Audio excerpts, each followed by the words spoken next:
dëkk bu ñu toll nii actuellement dafa métti boo xam ne sa benn tànk su tegoo ci beneen tànk yaa ngi ci insécurité et donc du coup dafa bëri ay accidents de la route bëri ay incidents au niveau des entreprises usines yi ak yenn accidents yi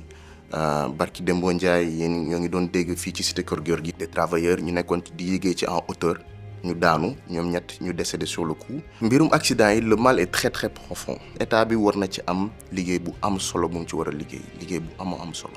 donc allant du conducteur aux gendarmes aux forces de l'ordre dañoo war a intervenir ci mbirum réduction des accidents.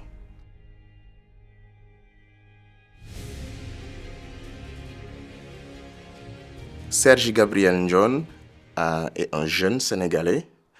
juddoo fii màggee fii. Je suis un natif de Thiès. ba ma jógee foofu ñu ñëw Dakar ma jàngee Cour Sainte-Marie de Hann parce que son pape c'est un ancien inspecteur des polices donc il avait beaucoup d'affectation donc mu def nag ñuy bouger lu bëri ci région yi Sénégal moo taxoon ñu teel a di bouger ci région yi. Jeune Serge nu mu meloon à Thiès j'étais un enfant un jeune très dynamique dama sawaroon très très dynamique. Je préférais les activités qui me font bouger. J'aimais beaucoup le sport depuis l'enfance donc du coup Ngent Séeréer ok ba Jaxaaw donc ñu bëri xam nañ ma fa à Thiès donc je connais beaucoup de monde depuis l'enfance donc voilà et j'ai fait mes cours au cours Sainte-Marie de Hann comme ni ma ko waxee à Dakar mais bu ñu delluwaatee Thiès ma demoon collège Saint-Gabriel foofu laa màggee foofu laa jàngee. suma influence pap dafa am solo trop ci man parce que lu bëri mën naa ne bokk na ci samay mentor parce que daf ñoo yar ci respect ci ponctualité parce que dafa bëggoon vraiment ay doomam donc il a beaucoup investi dans notre parcours au niveau scolaire et dans la maison aussi donc il n'a pas hésité sur les moyens il a toujours été ponctuel sur tout donc il est très organisé c'est pour cela que ça se reflète chez ses enfants donc moi qui vous parle comme ça j'aime beaucoup l'organisation carré la discipline la propreté parce que dafa set trop donc bëggul tilim bëggul lu désorganisé que ce soit mon père que ce soit ma mère donc ci loolu la ñu màggee donc du coup ça a beaucoup influencé dans notre caractère personnel. Sama carrière professionnelle j'ai après mes classes au niveau de la terminale man xamoon naa déjà lan laa bëggoon def très jeune ba may nekk primaire ba léegi moi j'ai toujours rêvé d'être soit militaire ou sapeur-pompier. C'est suite au refus que sama papa dafa newoon du ma dem séminaire pour nekk l'abbé parce que j'accompagnais beaucoup les séminaristes tout ça donc du coup ma amoon benn influence ma ne ok pourquoi pas ne pas être un jour prêtre et puis j'ai compris que mon père avait dit non à travers un document que ba ma ko indiloon kër ga mu ne ma non il ne va pas signer donc du coup j'ai dit ok fine je veux être militaire ou sapeur-pompier parce que voilà il y avait l'adrénaline j'aimais beaucoup les militaires j'aimais beaucoup les parachutistes et à Jaxaaw nous on partait regarder les parachutistes qui sortaient de l'avion et j'ai dit qu'un jour je vais descendre de cet avion comme ça je vais être militaire et yàlla di def ba ma réussir concours école nationale des sous-officiers d'active ENSOA de la 26e promotion ci laa nekkee sous-officier au niveau du Sénégal dans l'armée sénégalaise donc foofu laa commencé liggéey donc je suis un pur produit de l'école nationale des sous-officiers d'active. waaw armée bi nekk na armée bu professionnelle ba mu fay nekk ça fait une dizaine d'années donc ça a été quelque chose qui m'a beaucoup appris foofu laa amee mentor maa ngi gërëm encore une fois de plus le général Victor Tine donc un de mes mentors que je ne cesserai de remercier su ma nekkee nii tey bokk na ci ñu ma encadré tout au début de ma carrière quand j'étais militaire donc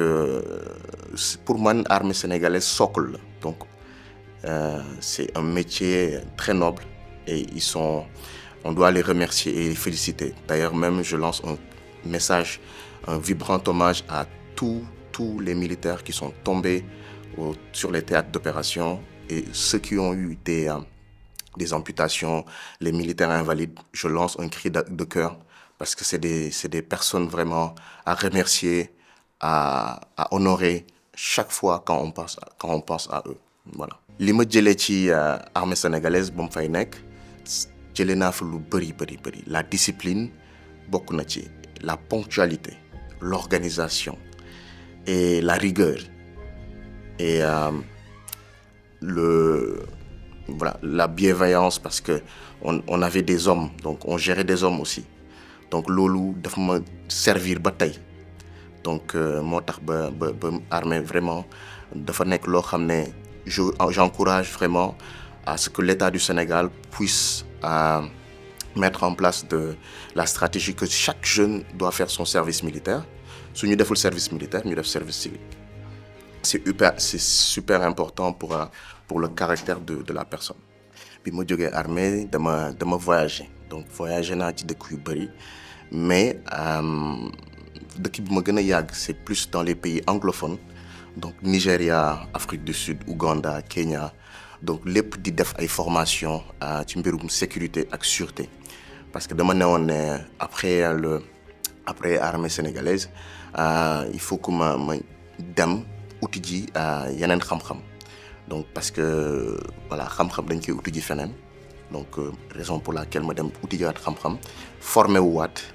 ci yenn écoles yi yenn structures yi dem ba nekk ay référent sécurité. ba ma demee formé wu waat dama ñëwaat Sénégal def benn formation en logistique humanitaire donc logistique et sécurité spécialisation donc formation boobu lépp lu ma doon def dama ko bàyyiwaat parce que dama ne nit ki la meilleure des richesses c'est la connaissance donc ma ñëwaat def formation boobu ci la ma permettre dem ci yenn organisation yu mag a mag yoo xam ne occupé naa fa ay postes stratégiques au niveau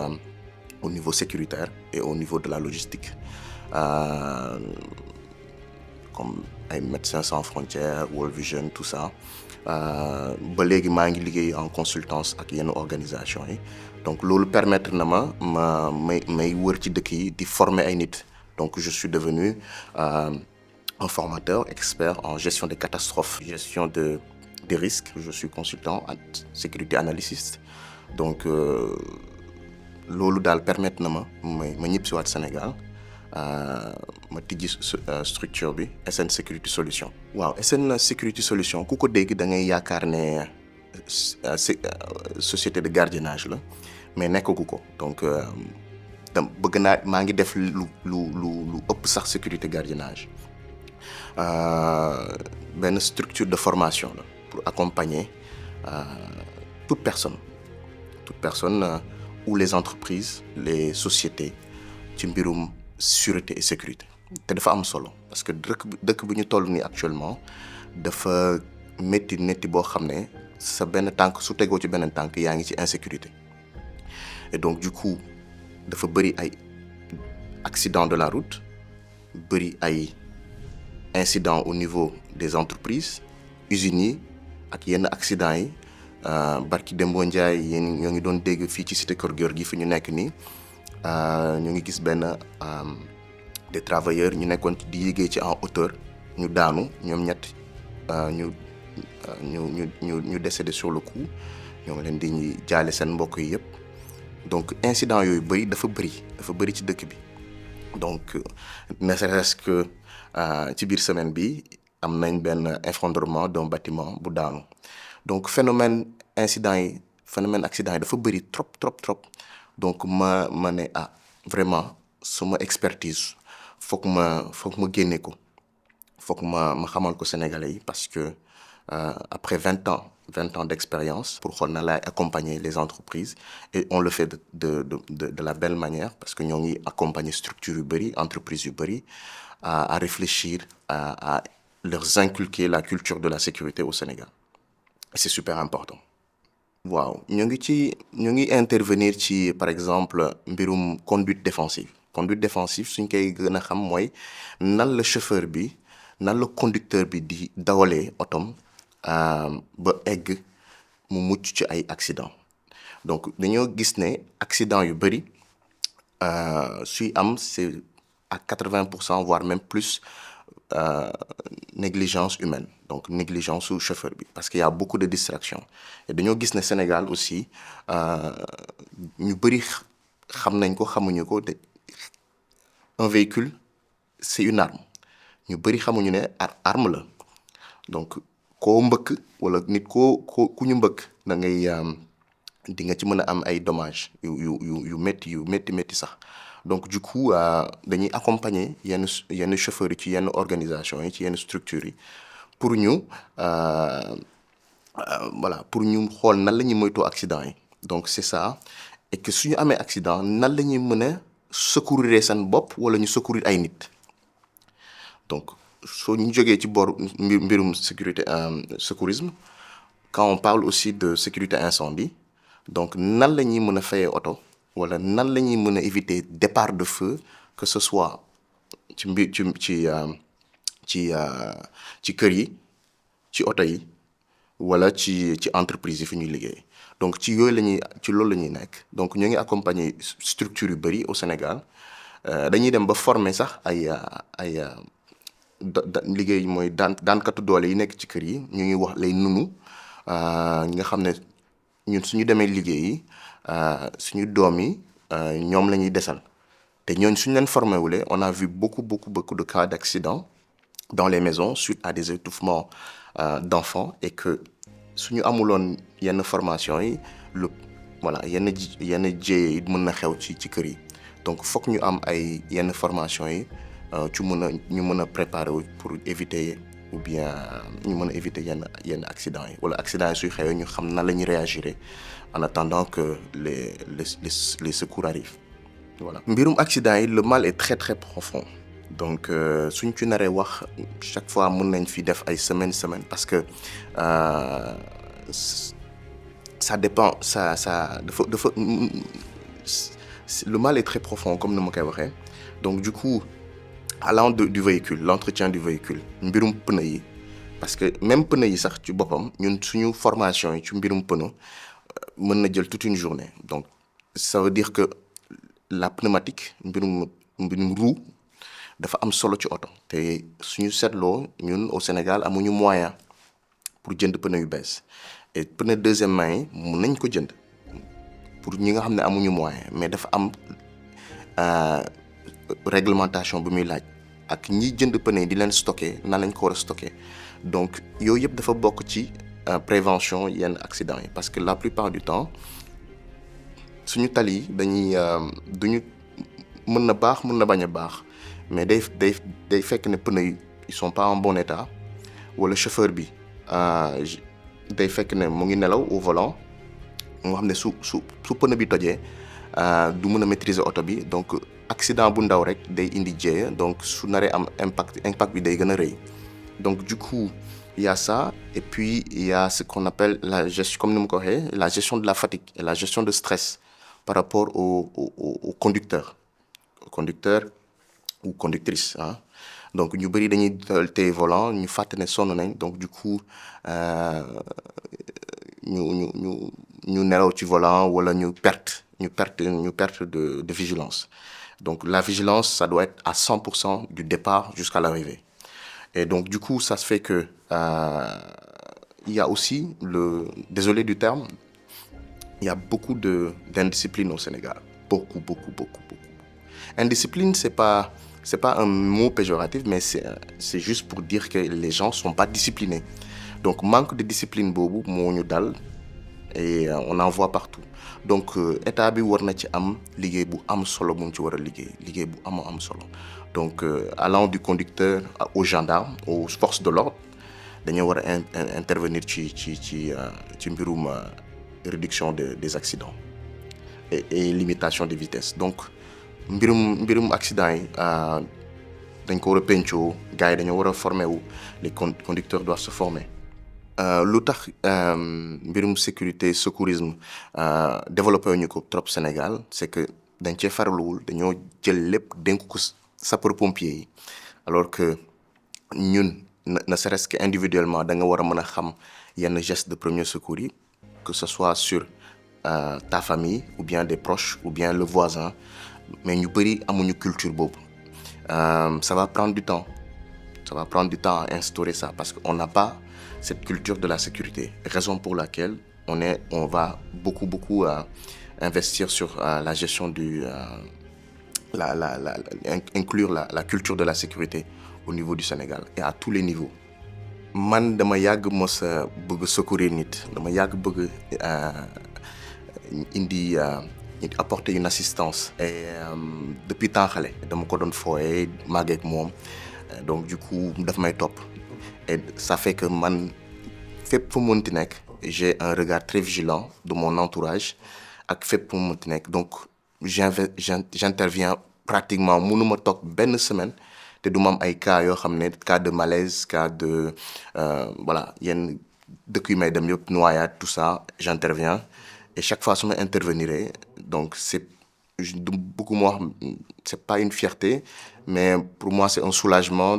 parce que li ma jàng xam naa ne maa ngi ciy dimbali ay nit ne serait-ce que yàggul sur l'axe de Mermoz dafa amoon benn xale boo xam ne il a eu un choc sur la tête donc il a fallu que j'intervienne rapidement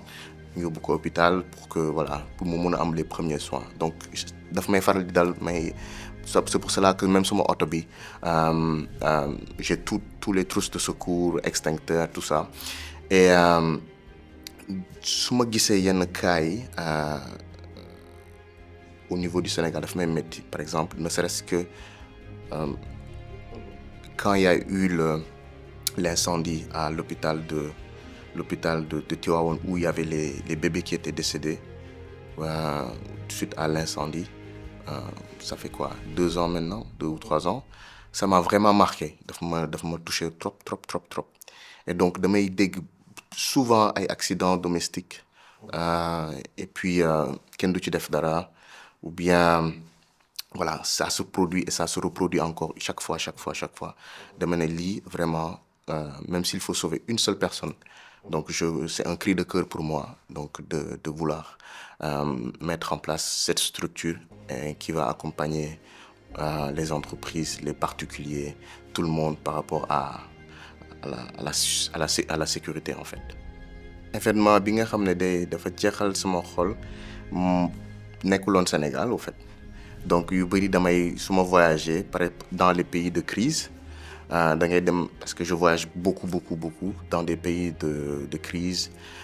te su ma demee foofu damay gis ay xale yoo xam ne vraiment ñu ngi subir des conséquences de la guerre par exemple quand tu prends le conflit israélo-palestinien donc ça fait très mal et des fois ça te tient à cœur tu peux rien faire en fait donc tu ne fais que regarder certaines actions tu ne peux que être en face des choses donc c'est super compliqué quand il y a la guerre et la guerre c'est pas bon problème yi jànkonteel bëri na organisation donc dañuy jël lépp dénk ko sapeur pompier yi c'est vrai que sapeur pompier ñu ngi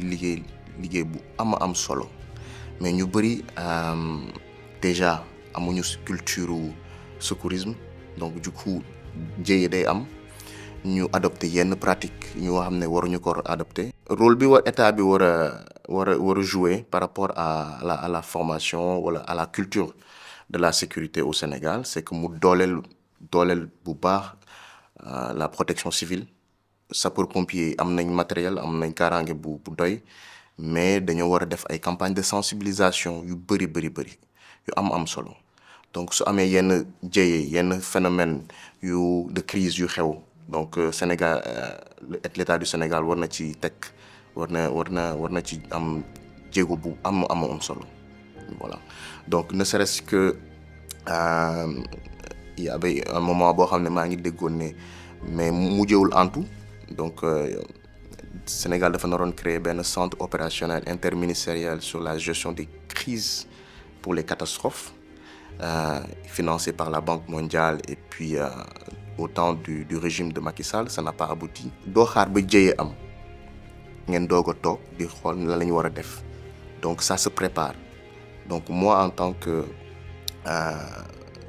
sécurité analyste et gestion de sécurité analyste et formateur, parce que moi je forme les gouverneurs sous-préfets la plupart du temps. Je bouge dans les pays et formé par rapport à la gestion des catastrophes. Donc anticipation dafa am solo trop ak mettre en place un système de détection précoce, d'alerte précoce. Système d'alerte précoce da lay permettre su balaa jiyee bi am ngeen ñu xool su jiyee amee qui intervient kan la kan mooy intervenir ak kan mooy def lan. Et ça peut pas se faire pendant la crise. Donc ça se fait avant la crise. Donc am na loolu am na aussi tout ce qui concerne l'analyse de risque pour un État. Donc au niveau du Sénégal, même ñi nekk ci organisation yi, donc les grandes organisations, ils font ce qu'on appelle l'analyse de risque pour ñu mën a xam lan mooy menace bi, lan mooy risque bi ak lan mooy vulnérabilité bi. ñu wax ci aussi les mesures de réduction de risque dafa am solo parce que ci yooyu moo lay permettre nga mën a am aperçu général du problème qui peut arriver dans une zone bien déterminée. Voilà. Conseil yi moo war a jox le citoyen sénégalais mooy lépp lu ñuy def nañ sóoraale ne am na ay risques. Par exemple, le fait que l'État du Sénégal mette en place les plaques d'immatriculation dafa am solo parce que dëkk yu may dem yu bëri, que ce soit au Rwanda, que ce soit au Kenya, Ouganda, tous ces pays-là, n'importe quel pays dans le monde, la plupart du temps, ils ont des plaques d'immatriculation. Ces plaques permettent de pouvoir avoir une traçabilité au niveau de qui fait quoi, qui conduit quelle moto. Et ça diminue quand même le nombre d'agressions. Ok, hein? Et yeneen dëkk yi sax dañuy dem pousse ëpp foofu parce que dañuy imposer, par exemple soo demee Rwanda dañuy imposer nga sol gilet, donc la plaque bi nga yor gilet bi ngay sol day am numéro plaque bi ak casque bi nga yor aussi day am numéro plaque bi. Donc au Rwanda ça blague pas. Je comprends pourquoi l'État du Sénégal met beaucoup d'accent par rapport à la sécurité des deux roues parce que c'est super important. Le casque c'est super important et nu ma gisee nii di dawal Sénégal Jakarta yi ak yooyu c'est des jeunes, donc c'est comme si ñoom duñu xalaat suba que ils peuvent être des pères de famille et que assurance ou pas soo accidenté toutes les conditions sont réunies pour que nga jàll ci beneen boor bi parce que balaa secours yi ñëw fekk ne jéey bi am na. Et puis nga daanu solo casque, le scanner coûte super cher et puis suñu la dugalee ci auto sapeur-pompier dañuy wër ak yow partout dans Dakar ou dans la zone pour utal la place. Donc balaa ñoo egg foofu, donc pourquoi ne pas porter le casque amul tàngoor amul seddaay soluñu ko pour température da nga koy sol pour protéger sa bopp. Donc c'est ça fait partie des organes les plus fragiles et lu ñu waroon protéger casque ci la bokk. Minimum casque.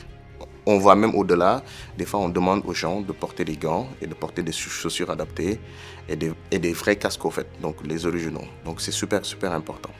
Voilà. Donc, ce que je conseille aux jeunes Sénégalais, ñu moytu lu bëri. Voilà. Donc, ñu mën a di jiital sécurité avant seen plaisir parce que da ngay gis ay jeunes nekk ci moto di cabre jël ay roues yëkkati fii alors qu'ils n'ont même pas de casque sur la tête. Da ngay gis ay jeunes yoo xam ne des jeunes de rien du tout ci kaw tali bi la ñuy pratiquer daanaka ci la ñuy jàngee dawal oto. Donc le permis de conduire la plupart du temps c'est comme une baguette de pain. Donc am permis kese doyul. Donc il y a au-delà de ça. Donc il faut que ñu xoolaat encore nu ñuy joxe permis nu ñuy joxe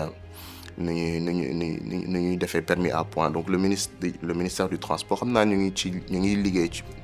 ci loolu mais ce sera pas du jour au lendemain. C'est pas facile du tout parce que